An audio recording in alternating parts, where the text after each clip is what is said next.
What's going on, guys? In this video I'm going to teach you on how to set Google Chrome as your default browser in Windows 10 and 11. So it's a very simple tutorial, and let's get straight into it. So what you're going to do is you're going to click on your start button right here. Okay, it will open the search bar and you're going to search on default apps. Okay, so you can see here it says system settings default apps. Click on that, maximize that. Okay, so here at the bottom you can see web browser.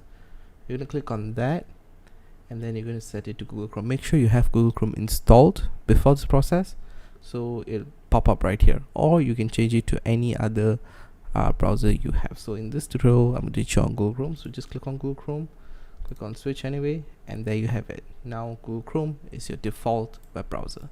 So that's all for this video, guys. If you have any other questions or any other problems, please put down in the comments below. And I think that's about it for this video. So please rate, comment, and subscribe. Thanks for watching, folks.